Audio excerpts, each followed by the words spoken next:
Tonight I'm going to be tasting through what I think might be the biggest style I've encountered so far on the road to Cicerone American Beer Styles Course, and that is Barleywine. Barleywine is one of the OG American craft beer styles, sort of similar timing to the rise in popularity of the American Pale Ale, and similarly it has a strong American hop characteristic. So when I think of American hop flavors, that's going to be citrus, pine, resin, a little bit tropical. That is balanced with some strong malts of caramel and toffee flavor, as well as fairly high perceived bitterness. So all around a really big beer. Additionally, a high alcohol content and definitely some warming alcohol mouthfeel. Lower carbonation, which to me really helps all those flavors come through. One thing that I'm always surprised by is that the color is a little bit lighter than I usually expect. When I think of such a heavy beer, of such a flavorful beer, I expect it to be darker. Maybe that's just me,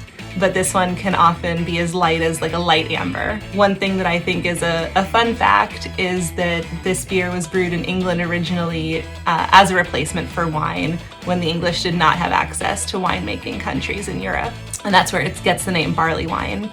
The BJCP also describes the flavor as luscious, which I think is just a nice description. So the style I'm gonna be trying tonight is a bourbon barrel-aged summer barley wine style ale. So that's a mouthful, but this is a collaboration beer by Urban Roots from Sacramento and Sun King Brewing. I always love a collaboration. I think that those lead to some of the most delicious beers, and I'm a little curious to try and identify what they mean by a summer barley wine. I know that they made this in July of 2019, and they bottled it in September of the following year. So it had been barrel aged for over a year in bourbon barrels. So I definitely expect a little bit of bourbon barrel characteristics. To me, that sometimes translates to like a sherry or port, kind of a more wine-like flavor. So I'm really excited to try this. I have it right here in my tasting glass. And cheers. Okay, so this was delicious. I definitely taste that bourbon barrel aged characteristic as well as that high alcohol. This is a 12% beer. I taste that right off the bat.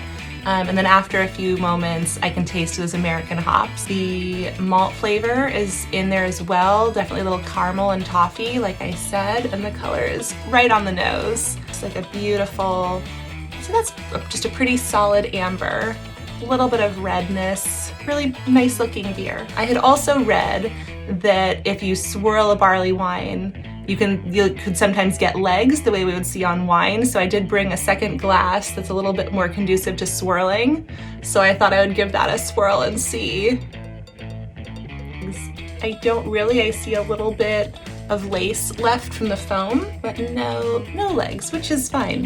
It was fun to try anyways. I'm trying to ponder what makes this a summer barley wine, and I wonder if it's that it was canned in the summer, released at the end of a summer season, or just that it's a beer that I would drink in the summer. Delicious, and I think barley wine used to be a very seasonal release, typically during the winter when you want to be home with a nice, warming beer, something a little bit richer.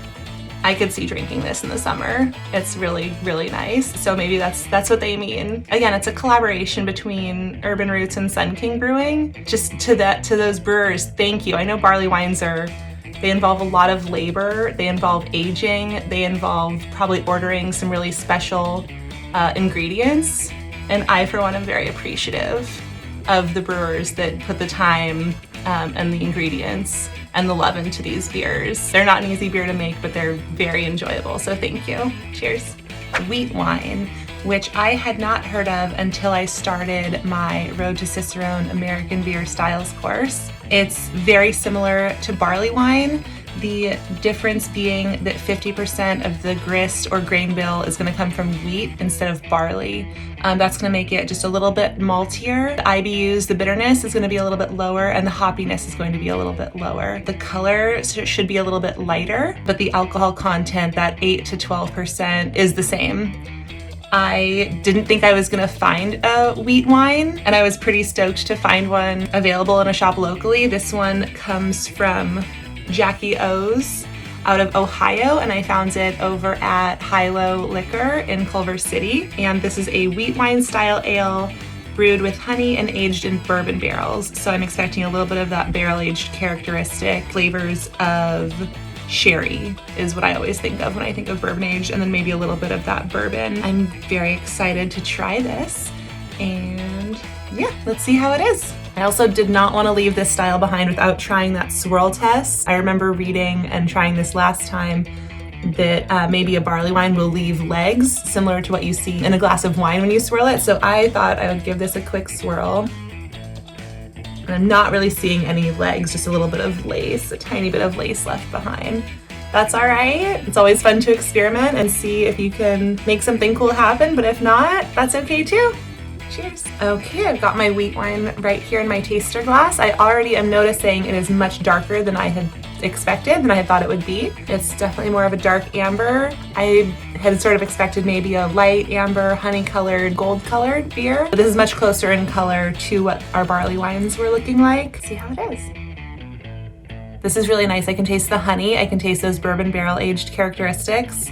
I do notice that it's more on the malty side than the barley wine was, and I do notice that it is definitely less hoppy and less bitter, which is typically in line with my personal preference. If that's something that's more your preference as well, a little bit sweeter, wheat wine is probably worth a try. I'm also noticing that warming alcohol mouthfeel. This beer is right at 12%, so it is on the higher end of the wheat wine or barley wine ABV, which typically runs 8 to 12%. So this will be a fun beer to drink tonight. Cheers. So I'm on to my third beer of this tasting. It is another barley wine style ale. As I've been going through the American Styles course, I have always tried to find local examples.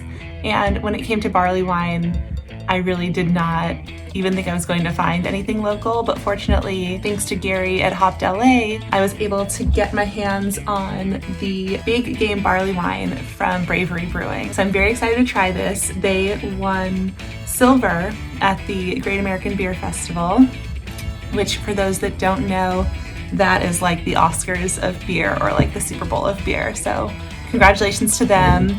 I cannot wait to try this one. I decided for this one to pour it straight into the glass that I was swirling from. 2 glasses would seem a little bit excessive. Definitely smelling some caramel notes, some caramel malt notes, and some West Coast hop notes, a little bit pine. Very beautiful amber color, if you can see. Yeah, definitely nice, really nice caramel notes on here. Good level of bitterness to balance that out, and those West Coast hop variety characteristics, so piney. And I think this one is about 13% ABV, which is a little bit higher than the other two, but to tell you the truth, 13.4%. To tell you the truth, I don't taste those warming, alcohol-y, boozy flavors as much in this one. There's just a lot more going on. Some coconut flavor they mentioned in the bottle, which I thought was really nice and subtle, and just very minimal barrel-aged characteristic flavors. Beer. Congratulations to Bravery on their medal at Great American Beer Festival, and thanks for the beer.